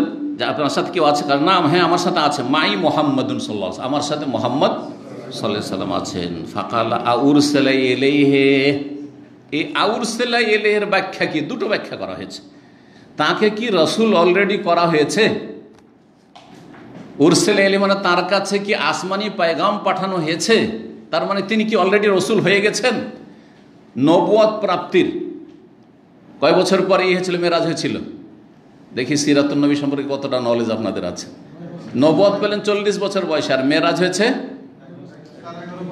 বেশ কিছু ইখতিলাফ রয়েছে, কিন্তু সবচেয়ে যেটা শক্তিশালী মত সেটি হচ্ছে 10 বছর পরে। হ্যাঁ 10 বছর পরে, ঠিক আছে। 50 বছর বয়সে রাসূলুল্লাহ সাল্লাল্লাহু আলাইহি ওয়াসাল্লামের। তাহলে জিজ্ঞাসা করেছেন এমন একটা বিষয় যে প্রথম আকাশের ফেরেশতা এটা জানেন না হয়তো, যে জিবরাইল আলাইহিস সালাম ওহী নিয়ে 10 বছর ধরে যাচ্ছেন রাসূলের কাছে, অলরেডি 10 বছর আগেই রসুল হয়ে গেছেন। এই ব্যাখ্যা যদি ধরা হয়, এখান থেকে বোঝা যায় যে ফেরেশতারাও আলেমুল গায়েব নন, জিনেরাও আলেমুল গায়েব, গায়েব জানে না। কোন নবী রসুলও আলেমুল গায়েব হাজির নাজির নন। যতটা আল্লাহ জানিয়ে দেন ততটা জানতে পারে। ফেরেশতাদেরকে, মালাইকাদেরকে যতটা আল্লাহ জানে ততটা জানেন, কিন্তু মুহাম্মদ সাল্লাল্লাহু আলাইহি ওয়াসাল্লাম রসুল হবে এই কথা জানা আছে তার, শেষ রসুল তিনি। ফেরেশতা জানছেন, ইমানের বিষয়গুলি জানছেন, কিন্তু তিনি কি অলরেডি রাসূল হয়ে গেছেন? আউরসালা ইলাইহি, তার কাছে পয়গাম অলরেডি পৌঁছে গেছে রিসালাতের? আলেমুল গায়েব নন। তাহলে বেরেলভি আকীদার লোকেরা নবী আলেমুল গায়েব, নবী হাজির নাজির, এগুলো শিরকি আকীদা। আল্লাহ ছাড়া কেউ আলেমুল গায়েব নন। জিবরাইল আলাইহিস সালাম আলেমুল গায়েব? তাই যদি হয় তো জিবরাইল আলাইহিস সালাম জিজ্ঞাসা করছেন নবী সাল্লাল্লাহু আলাইহি ওয়াসাল্লামকে যে কিয়ামত কখন হবে বলুন তো। ওই যে জিবরাইলের হাদিসে সহিহ মুসলিম জিজ্ঞেস করেছিলেন না কিয়ামত কখন হবে, তার নবী সাল্লাল্লাহু আলাইহি ওয়াসাল্লাম কি বলেছিলেন? মাল মাসউলু আনহা বিআলামিনাস সাইল, যে জিজ্ঞাসিত হয়েছে জিজ্ঞাসাকারীর চাইতে বেশি জানে না। মানে তুমিও যতটা জানো অতটা আমিও জানি। তুমিও যেমন জানো না যে কোন হাজার সালে মেহেদী আসবে আর কোন হাজার সালে কিয়ামত হবে, তো আমিও জানি না। আর আপনাদের দেশে কিছু বক্তা 2019-এ মেহেদী চলে আসবে, গেল 2000 ফসকে গেল, 2019-এ আসলো না তো 2020-এ তখন বলেই দিল, খবর দিয়ে দিল যে আরবের কোন জেলে বন্দী আছে, তারও হদিস পরে 2021 পার হয়ে 22 হতে যাচ্ছে। বুঝতে পারছেন কত ধোঁকাবাজ এরা, কত ধর্ম ব্যবসায়ী, কত ভণ্ড এরা। আল্লাহ যেন এদের অনিষ্ট থেকে হেফাজত করেন। এদেরকে কখনো বলবেন না যে সহি আকীদা রফেদেন করবেন। হ্যাঁ এইভাবে নামাজটা পড়বে, দুই একটা সহি কথা বলে দিলে আপনারা ধোঁকা খেয়ে যান। আপনাদের এলেমের অভাব, দিনী জ্ঞানের অভাব। যাকে তাকে আপনারা সহি আকীদার আপনার ট্যাগ লাগিয়ে দেন, আর সালাফি আপনার সার্টিফিকেট দিয়ে দিচ্ছেন। আপনাদের এই সার্টিফিকেট দেওয়ার অধিকার নেই। যোগ্য আলেমরা দেবে, যারা কোরআন সুন্নাহ এবং সালাফি মানহাজ বুঝে তারা দেবে। আপনার দেওয়ার কি অধিকার আছে? আপনাদের এই সব বিবৃতি দেওয়ার কি অধিকার আছে? উনি তো সহি আকীদার লোক, আপনি কি বুঝেন? কয়টা বুঝেন আপনি? শুধু রফায়দান করলে সহি আকীদার হয়ে যায়, আমিন জোরে বললি সহি আকীদার হয়ে যায়। হ্যাঁ দু চারটা ভালো ভালো কথা বলে দিলে, কোরআন হাদিসের কথা বলে দিলে সহি আকীদার হয়ে যায়। ইবলিস ভালো ভালো কথা বলেছিল। আয়াতুল কুরসির ফজিলত কে বলেছিল? ইবলিস শয়তান তো বলেছিল। কথা বুঝতে পারছেন? সৌদি আরবের বিরুদ্ধে বিদ্বেষ, হ্যাঁ, আর মানুষের মাঝে ঘৃণা ছড়ানো, আরে জেলে বন্দি আছে ইমাম মেহেদী আর খুব তাড়াতাড়ি বেরিয়ে আসবে। তার মানে জেল থেকে আমাদেরকে উদ্ধার করার জন্য এখন উঠে পড়ে লাগতে হবে। কি শিখাচ্ছে এগুলো? কি শিখাচ্ছে? বিপ্লব ঘটানো শিখাচ্ছে, অশান্তি বিশৃঙ্খলা সৃষ্টি করা শিখাচ্ছে। জি, আল্লাহ যেন বোঝার তৌফিক দান করেন। তো আল্লাহ ছাড়া কেউ আলেমুল গায়ব নন। সে জিবরাইল হোক, আর আসমানের সেই কি হোক, দ্বাররক্ষী হোক, অথবা কোনো জিন হোক, অথবা সবচেয়ে শ্রেষ্ঠ রসুল মোহাম্মদ সাল্লাল্লাহু আলাইহি ওয়াসাল্লাম হন না কেন। জি, গায়েব জানতেন না। ওয়ালা আলামুল গায়বা, আমি গায়েব জানি না, কোরআনে কারিমে আল্লাহ স্পষ্ট তাকে দিয়ে বলিয়ে দিয়েছেন। জি, তো আউরসাল ইলাইহির একটি অর্থই, আর একটি অর্থ সেটাই হতে পারে, দুটোই হতে পারে, আল্লাহু আলাম। কি উদ্দেশ্যে জিজ্ঞেস করেছেন? আউরসাল ইলাইহি, তাকে কি ডেকে পাঠানো হয়েছে? আরসালা ইউরসালু মানে পাঠানো, কিন্তু এই জন্য যাকে পাঠানো হয় তাকে রসুল বলা হয়। রসুলকে রসুল কেন বলা হয়? তাকে আল্লাহর পক্ষ থেকে ওহী দিয়ে ইসলাম প্রচারের জন্য পাঠানো হয়েছে, সেই জন্য রসুলকে রাসূল বলা হয়। দূতকে, এক দেশের দূত আর এক দেশে যে পাঠানো হয়েছে রাষ্ট্রদূত, তাকে সফিরও বলা হয় আজকালকার ভাষায়, কিন্তু সে হচ্ছে আসলে রসুল। সে হচ্ছে রসুল। এক দেশ থেকে আরেক দেশে চিঠি নিয়ে যাচ্ছে, যে কোনো চিঠি, চুক্তির চিঠি, চুক্তি ভঙ্গের চিঠি, হ্যাঁ, সম্পর্ক স্থাপনের চিঠি, সম্পর্ক ছিন্ন করা চিঠি, ডিপ্লোম্যাটিক যে চিঠি রয়েছে। তো যেই ব্যক্তি চিঠি বহন করে তাকে কি বলা হয়? রসুল বলা হয়। আর চিঠিকে কি বলা হয়? রেসালা বলা হয়। সেই জন্য আরবিতে আজকাল আপনাদের যে মেসেজ আসছে, মেসেজকে আরবিতে কি বলা হচ্ছে? রেসালা বলা হচ্ছে। এবার বুঝতে পেরেছেন? তো আউরসালা ইলাইহি, তাকে কি ডেকে পাঠানো হয়েছে যে তাকে আকাশে নিয়ে আসা হোক? জিজ্ঞেস করছেন। যদি আল্লাহর পক্ষ থেকে আপনাকে পাঠানো হয় যে তাকে নিয়ে আসেন, তাহলে তো আমি খুলে দেবো। আর আল্লাহর পক্ষ থেকে যদি না পাঠানো হয় আর আপনি নিজে থেকে নিয়ে আসেন, তাহলে তো আমার খোলার অনুমতি নাই, কারণ আমি আকাশের দ্বাররক্ষী। জি, আমার দায়িত্ব এটা। কালার নাম বলছে, হ্যাঁ, তাকে ডেকে পাঠানো হয়েছে অথবা তাকে রসুল বানিয়ে দেওয়া হয়েছে। ফালাম্মা ফাতাহা, যখন খুলে দিলেন, আলাউনাস সামা আদ-দুনিয়া, তখন প্রথম আকাশে আমরা উঠলাম। ফাইজা রাজুলুন কায়েদুন, দেখছি যে একজন ব্যক্তি, জনৈক ব্যক্তি বসে আছেন, আলা ইয়ামিনি আসওয়াদাতুন, তার ডান দিকে অসংখ্য লোক, ওয়ালা ইয়াসারি আসওয়াদা, এবং বাম দিকে অসংখ্য লোক আকাশে। আসওয়াদা সওয়াদের বহুবচন, সওয়াদ কোনো ব্যক্তিকে বলা হয়, আসওয়াদা অনেক ব্যক্তি, মানে অসংখ্য মানুষ। ডান দিকে অসংখ্য মানুষ, বাম দিকে অসংখ্য মানুষ। ইযা নাযারা কিবালা ইয়ামিনিহি যাহিকা, যখন ডান দিকে তাকাচ্ছেন উনি, তখন হেসে দিচ্ছেন। ডান দিকে দেখলে হাসি চলে আসছেন, হাসছেন, খুশি হচ্ছেন। ওয়াইদা নাজারা কিবালা ইয়াসির, যখন একবার বাম দিকে দেখছেন তখন বাকা, কান্না করে দিচ্ছেন। বাম দিকে দেখলে কান্না করছেন। ইয়ে তো আশ্চর্য ঘটনা, যে কি একই লোক, এদিকে তাকাইলে হাসছে, এদিকে তাকালে কাঁদছে।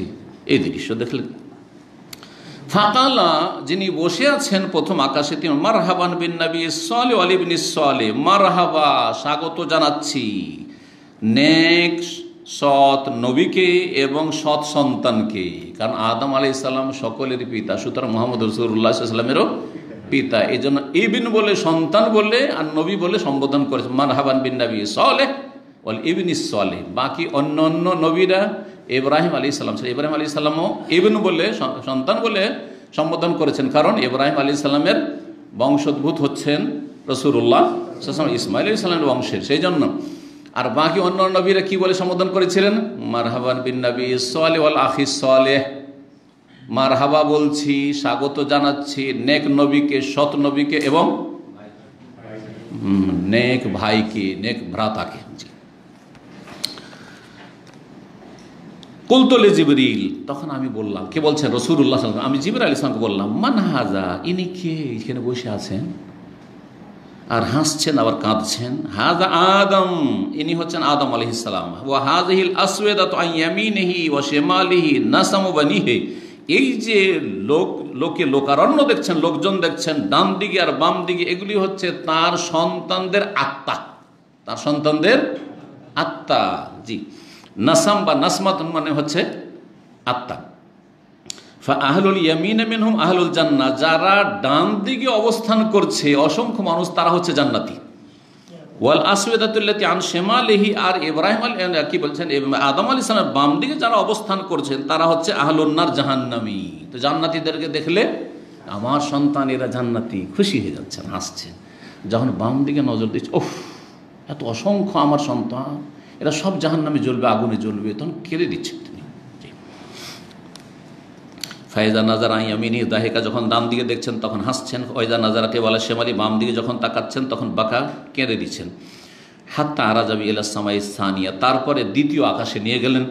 ফাকাল আলী খাজেনেহা, দ্বাররক্ষীকে বললেন ইফতা খোলো। কাল আল্লাহু খাজেন ইসলাম কাল আল আউ্য়াল, তখন সেই দ্বিতীয় আকাশের যে দ্বাররক্ষী তিনি সেই রকমই বললেন যেমন প্রথম আকাশের দ্বাররক্ষী বলেছিলেন। মানে জিজ্ঞাসা, কে আপনি? জিবরাইল, আপনার সাথে কেউ আছে নাকি? হ্যাঁ, কে আছে? মুহাম্মদ সাল্লাল্লাহু আলাইহি সাল্লাম, তাকে কি আনতে বলা হয়েছে বা তিনি কি রসুল হয়ে গেছেন অলরেডি? এই জিজ্ঞাসা এতগুলো সংক্ষেপ করে দেওয়া হলো। ফাফাতাহা, তারপরে দ্বিতীয় আকাশ খুলে দেওয়া হলো। কালা আনাস, আনাল বলছেন ফাযাকারা, বর্ণনাকারী উল্লেখ করেছেন আন্নাহু ওয়াজাদা। আনাস কার থেকে বর্ণনা করেছেন হাদিসটা এখানে দেখুন প্রথমখানে। আনাস, হ্যাঁ মনে আছে, আবুজার সাহাবী থেকে, আবুজার সাহাবী থেকে বর্ণনা করেছেন। তো বলছেন যে ফাযাকারা, উল্লেখ করেছেন, আনাস বলছেন মানে উল্লেখ করেছেন তার ওস্তাদ কে? আবুজার রাদিয়াল্লাহু তাআলা আনহু। বলছেন তিনি উল্লেখ করেছেন আন্নাহু ওয়াজাদা ফিস সামাওয়াতি, আকাশগুলিতে পেয়েছিলেন আদম আলাইহিস সালামকে, ইদ্রিসকে, মূসাকে, ঈসাকে, ইব্রাহিমকে সালাওয়াতুল্লাহ আলাইহিম ওয়াসসালামু আলাইহিম। জি, সালাওয়াতুল্লাহ ওয়াসসালামু আলাইহিম। জি, আল্লাহর সালাত এবং সালাম তাদের উপর বর্ষিত হোক। এদেরকে পেয়েছিলেন, এখানেও সংক্ষেপ করে দেওয়া হয়েছে, কিন্তু আর কোন আকাশে কোন নবীকে পেয়েছিলেন এ কথা বলা হইল না। কিন্তু আমরা সিরাতুন নবীতে আলোচনা করেছি ধারাবাহিক, প্রত্যেক আকাশে কোন কোন নবীকে পেয়েছিলেন সেই বিষয়গুলি সংক্ষেপ বলে দিই। প্রথম আকাশে পেয়েছিলেন কাকে? আদম আলাইহিস সালামকে। দ্বিতীয় আকাশে পেয়েছিলেন দুইজন নবীকে, কে বলতে পারে? না, ইয়াহিয়া এবং ঈসা আলাইহিস সালাম, ইয়াহিয়া এবং ঈসা আলাইহিস সালাম। তৃতীয় আকাশে পেয়েছিলেন ইউসুফ আলাইহিস সালামকে। চতুর্থ আকাশে পেয়েছিলেন ইদ্রিস আলাইহিস সালামকে। জি, ওয়া রাফা'নাহু মাকানান আলিয়্যা, আল্লাহ রাব্বুল স্থানে চতুর্থ আকাশে ইদ্রিস আলাইহিস সালাম। পঞ্চম আকাশে পেয়েছিলেন হারুন আলাইহিস সালামকে, মূসা আলাইহিস সালামের ভাই। ষষ্ঠ আকাশে পেয়েছিলেন মূসা আলাইহিস সালামকে। সপ্তম আকাশে পেয়েছিলেন ইব্রাহিম আলাইহিস সালামকে। সাত আকাশের উপর ইব্রাহিম আলাইহিস সালাম। এইভাবে ধারাবাহিকভাবে অন্যান্য বেশ কিছু রিওয়ায়াতে এইভাবে বর্ণনা করা হয়েছে, এখানে সংক্ষেপ করে দেওয়া হয়েছে। বলছেন যে উল্লেখ করেছেন নবীদের নাম, ওয়ালাম ইউসুবেদ কাইফা মানাজিলুহুম, কিন্তু তিনি বিষয়টি সুস্পষ্ট করেননি যে তাদের অবস্থান কার কোথায় ছিল, কোন আকাশে কোন নবী ছিলেন। গায়রা আন্নাহু যাকারা, তাহলে আবুজার রাদিয়াল্লাহু তাআলা আনহু থেকে যখন আনাস বর্ণনা করেছেন তখন ক্লিয়ার করেনি, কিন্তু অন্যান্য বর্ণনাকারী যারা তারা সবগুলি তরতিবের সাথে সিরিয়ালি নামগুলি বর্ণনা করেছেন। গায়রা আন্নাহু যাকারা, তবে তিনি উল্লেখ করেছেন আন্নাহু ওয়াজাদা আদম ফিস সামাইদ দুনিয়া, আদম আলাইহিস সালামকে প্রথম আকাশে পেয়েছিলেন, আর ইব্রাহিম আলাইহিস সালামকে ফিস সামাই সাদেসা, ষষ্ঠ আকাশে। এটাও তথ্যগত ভুল এই অংশটুকু। ইব্রাহিম আলাইহিস সালাম কোথায় পেয়েছিলেন? সপ্তম আকাশে। সপ্তম আকাশ, ষষ্ঠ আকাশে না। ষষ্ঠ আকাশে পেয়েছিলেন কাকে? মূসা আলাইহিস সালামকে। কাল আনাস ফালাম্মা জিবরিল বিন নবী সাল্লাল্লাহু ইদ্রিস, যখন জিবরাইল আলাইহিস সালাম ইদ্রিস আলাইহিস সালামের ওখান দিয়ে অতিক্রম করলেন, কাল মারহাবান বিন নবী সাল্লাল্লাহু আলাইহি ওয়াসাল্লাম, মারহাবা বলছি, স্বাগত জানাচ্ছি পুণ্যবান নবীকে এবং নেক পুণ্যবান ভ্রাতাকে। ফাকুলতু, তখন আমি বললাম, মান হাজা, ইনি আবার কে? কাল বলছে হাজা ইদ্রিস, ইনি হচ্ছেন ইদ্রিস আলাইহিস সালাম। আমার তবে মুসা, মুসা আলাইহিস সালাম হয়ে অতিক্রম করলাম। কাল মারহাবান বিন নবী সাল্লাল্লাহু আলাইহি ওয়াসাল্লাম, মুসা আলাইহিস সালাম কি ভাই বললেন? মুসা আলাইহিস সালাম, কারণ নবীরা হচ্ছে ভাই, নবীরা হচ্ছে ভাইয়ের মতো। জি, একমাত্র ইব্রাহিম আলাইহিস সালাম আর আদম আলাইহিস সালাম ছাড়া।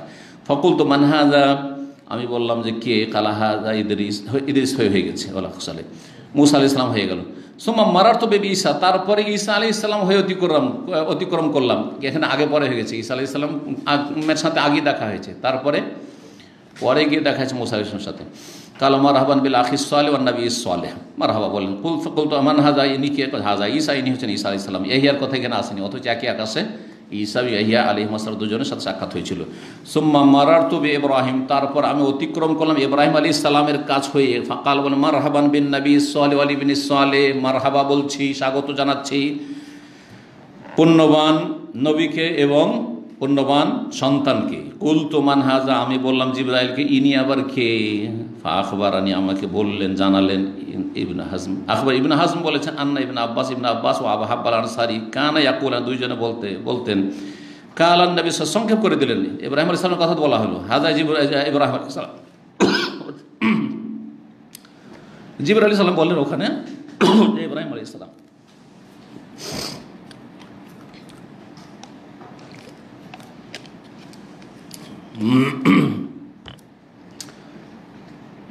কি বলছিলাম যে ইব্রাহিম আলাইহিস সালামের কথা আসলো শেষখানে।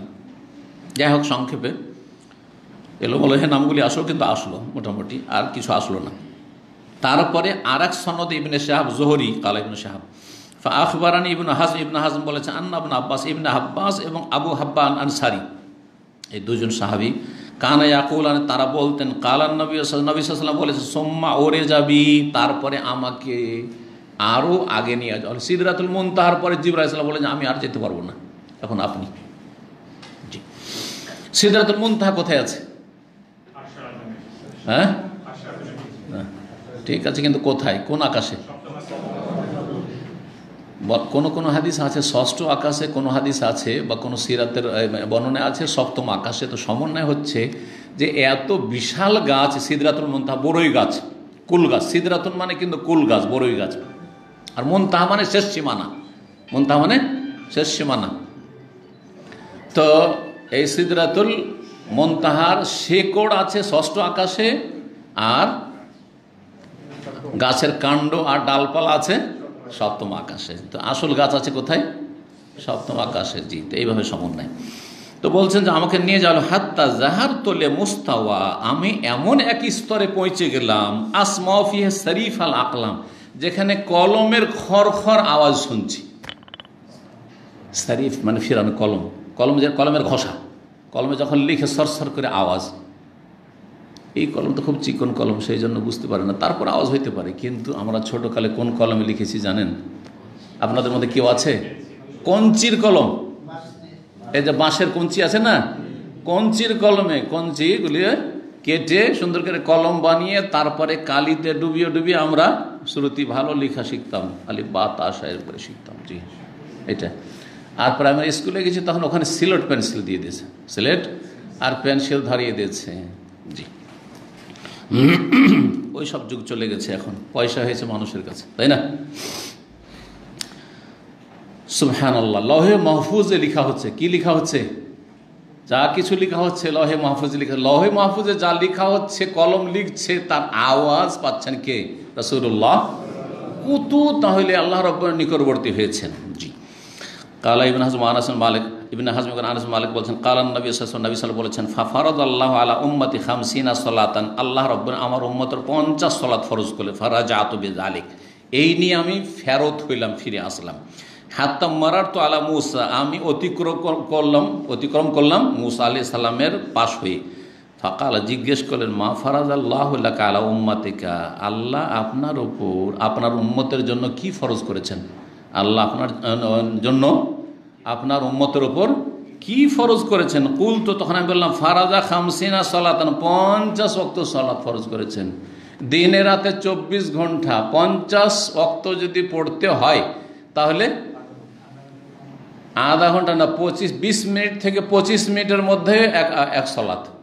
20-25 মিনিট যাবে না এক সালাত, 20-25 মিনিট যাবে না এক সালাত। সুবহানাল্লাহ। কেউ আদায় করতো? ইল্লা মান রাহিমাল্লাহ, ইল্লা মান রাহিমাল্লাহ। 5 ওয়াক্ত সালাত, 5 ওয়াক্ত, তাও শতকরা 95 থেকে 98 জন বেনামাজি। এটা পরিসংখ্যান, পৃথিবীর যে কোনো দেশ বলতে পারেন। নামাজি শেষ। নবী সাল্লাল্লাহু ভবিষ্যৎবাণী, আমার উম্মতের প্রথম যেই বিষয়টি উঠে যাবে গুরুত্বপূর্ণ, সেটা হচ্ছে সালাত। সালাত উঠে যাবে। আর সর্বশেষ যেটা উঠে যাবে সেটা হচ্ছে আল হুকম, ইসলামী আইনের বাস্তবায়ন। ইসলামী আইনের দুটোই কিন্তু ভবিষ্যৎবাণী হয়ে গেছে, কিয়ামতের লক্ষণ। নামাজও উঠে গেছে প্রথম, আর তারপরে ইসলামী শাসন ব্যবস্থা উঠে গেছে। আল্লাহ যেন আমাদের হেফাজত করেন। ফিতনার যুগে আল্লাহ যেন আমাদের হেফাজত করেন। তো 50 ওয়াক্ত সালাত ফরজ করেছেন। বললেন, কালা মুসা, মুসা বলেন, ফারজে এলা রব্বিকা, রবের কাছে ফিরে যান, যান আপনার রবের কাছে ফিরে যান। ফাইন্না উম্মাতাকা লা তুতিকু যালিকা, আপনার উম্মত এত দুর্বল হবে, কমজোর, ওরা পারবে না। আরও বললেন বুঝাবার জন্য যে আমার উম্মত কত শক্তিশালী, বনি ইসরায়েলরা তাও পারেনি, যাও আল্লাহ ফরজ করেছিলেন, তো আপনার উম্মত কি করে পারবে। জি, ফারাজানি, আমাকে ফিরিয়ে দিলেন। সাতরাহা, তার কিছু অংশ, সাতর মানে অর্ধেকও হয়, আর সাতর মানে একটা অংশ, সাতর মানে একটা অংশ। এখানে একটা অংশের অর্থে এক অংশ আল্লাহ কি করে দিলেন, স্থগিত করে দিলেন, মাফ করে দিলেন। সেই অংশটা কতটা ছিল, 5 ওয়াক্ত, 9 বারে গিয়ে 5 করে ফিরে আসছেন, 5 কমিয়ে 45 নিয়ে আসলেন এইভাবে। ফারাজাত এলা মুসা, মুসা আলাইহিস সালাম ফিরে আসলাম। কুল, তো আমি এসে বললাম, ওয়াদা, যখন জিজ্ঞেস করলেন মুসা আলাইহিস সালাম কি হইল, বললেন যে একটা অংশ আল্লাহ কি করেছেন, মাফ করে দিয়েছেন, কমিয়ে দিয়েছেন। কালা রাজে রব্বাকা, আপনার রবের কাছে ফিরে যান। ফাইন্নম্মাতাকা লা তুতিকু, আপনার উম্মত পারবে না। ফারাজা, তো আমি ফিরে আসলাম আল্লাহর কাছে ফিরে, আল্লাহ কমিয়ে দেন, আমার উম্মত পারবে না। ফাওয়াদা সাতরা, একটা অংশ আল্লাহ মাফ করে দিলেন। ফারাজা তো এলি, আবার ফিরে আসলাম মুসা আলাইহিস সালামের কাছে। ফাকাল ইরজি ইলা রব্বিকা, রবের কাছে ফিরে যান। ফাইন্না উম্মাতাকা লা তুতিকু যালিকা, ফারাজা তো, আবার ফিরে গেলাম আল্লাহর কাছে। ফাকালা, তখন আল্লাহ বলে 5 করে কমতে কমতে কমতে যখন আর 5 বাকি আছে, তখন আল্লাহ রাব্বুল আলামিন ঘোষণা করে দিলেন, ফিরে আসছেন রাসূলুল্লাহ সাল্লাল্লাহু আলাইহি ওয়াসাল্লাম, উপর থেকে ঘোষণা আসছে কি, হুন্না খামসুন, এই হচ্ছে 5 ওয়াক্ত, খামসুন মানে 5, খামস এই হচ্ছে 5, ওয়াহুন্না খামসুনা, আর তা সওয়াবের দিক থেকে কি হচ্ছে 50। তাহলে এর অর্থ হচ্ছে হুন্না খামসুন, এই হচ্ছে 5 ওয়াক্ত, খামসুন ফিল আদা, 5 ওয়াক্ত আদায় করতে হবে, আর ওয়াহুন্না খামসুনা, আর তা সওয়াব নেকির দিক থেকে 50-এ পরিণত হবে। মানজাবিল হাসানাতে ফালাহু আশরু আমসালিহা, যে এক নেকি করবে তাকে মিনিমাম কমপক্ষে 10 গুণ দেওয়া হবে, 10 গুণ, তাহলে 5 10-এ 50। সুতরাং সুসংবাদ ওই সব ভাই বোনদের জন্য যারা 5 ওয়াক্ত সালাত আদায় করছেন, তারা কয় ওয়াক্তের নেকি পাচ্ছেন, 50 ওয়াক্তের নেকি পাচ্ছেন, মিনিমাম 50 ওয়াক্তের নেকি পাচ্ছেন। জি, লা ইউবাদদালুল কাউলু লাদাইয়া, আমার কথা রদ বদল হবে না, আমি বলে দিলাম 50-50-এর নেকি। ফারাজা তো মুসা, মুসা ফিরে আসলাম। কালা রাজে রব্বাক, তারপরে বলছেন যে 5ও পারবে না আপনার উম্মত। তার সত্যি বলেছেন, কত যে হিতাকাঙ্ক্ষী ছিলেন মুসা আলাইহিস সালাম আমাদের, কত যে দরদি ছিল আমাদের ব্যথায় ব্যথিত, যে এরা জাহান্নামে চলে যাবে নামাজি হয়ে, যান রবের কাছে ফিরে জানি, 5 ওয়াক্তও পারবে না। ফাকুল, তো তখন নবী সাল্লাল্লাহু আলাইহি ওয়াসাল্লাম বলছেন, আমি বললাম, ইস্তাহিয়াইতু মির রব্বি, আমার রবের কাছে যেতে আমি লজ্জা পেয়ে গেছি, কত যাব, 9 বার হয়ে গেল, আমার রবের কাছে যেতে লজ্জা পেয়ে গেছি, আর যেতে পারবো না, যা হবে হবে। সুম্মান তালাকাবি, তারপর আমাকে নিয়ে চলে, হাত্তা ইনতাহা ইলা সিদরাতুল মুনতাহা, এই অতঃপর নাই, সেখানে ফিরে আসার আগে সিদরাতুল মুনতাহা গিয়েছিলেন, কিন্তু এখানে পরে বর্ণনা করা হচ্ছে। সিদরাতুল মুনতাহা, সেই বড়ই গাছের কাছে গেলেন। ওয়া গাশিয়াহা আলওয়ানুন, সেই বড়ই গাছটি এত অসাধারণ অলৌকিকত্ব সম্পন্ন গাছ যে সেটাকে রকমারি রঙে ঢেকে আছে, এমন সুন্দর সুন্দর রঙে ঢাকা সেই গাছটি। লা আদরি মাহিয়া, সেই রঙগুলি যে কিসের তাও বুঝি না, আর কিসের সেই জিনত অলঙ্কার তাও আমি উপলব্ধি করতে পারছি না। সুম্মা উদখিলতুল জান্নাহ, তারপর আমাকে জান্নাতে নিয়ে যাওয়া হইল। তাই নবী সাল্লাল্লাহু আলাইহি ওয়াসাল্লাম জান্নাতে ঘুরেছেন, দেখে জান্নাতের নিয়ামত দেখে। ফাইদা ফিহা, তাতে গিয়ে দেখলাম হাবাইলুল লুলু, মণি মুক্তার, সেখানে মালা সমূহ রয়েছে, হার রয়েছে। ওয়াইদা তোরাবুহাল মিসকু, আর জান্নাতের মাটি দেখলাম, যে ফ্লোর মাটি, সেটা ছিল কিসের, মিস্ক, যে মৃগ নাভি, যে হরিণের মৃগ নাভি থেকে যে সবচেয়ে মূল্যবান সুগন্ধি হয়, সেই সুগন্ধি হচ্ছে জান্নাতের হলো জান্নাতের মাটি, এই দেখলাম। জি, কস্তুরি যেটাকে বলা হয় বাংলায় কস্তুরি বলা হয়ে থাকে। ওয়াইদা তোরা ওহা, জান্নাতের মাটি হচ্ছে কস্তুরীর মাটি। এখানেই আজকের আলোচনা শেষ হলো। আল্লাহ রাব্বুল আলামিনের কাছে দোয়া করি, আল্লাহ যেন আমাদের সঠিক পথে রাখেন, 5 ওয়াক্ত সালাতের হেফাজতের আজীবন তৌফিক দান করেন। আল্লাহ রাব্বুল আলামিন যেন আমাদের মাঝে যারা এই 5 ওয়াক্ত সালাতে ঘাটতি করে তাদেরকে আল্লাহ যেন হেদায়েত নসিব করেন এবং তাদেরকে ফিরে আসার তৌফিক দান করেন। ওয়া সাল্লাল্লাহু আলা নবিয়িনা মুহাম্মদ ওয়া আলা আলিহি ওয়া সাহবিহি।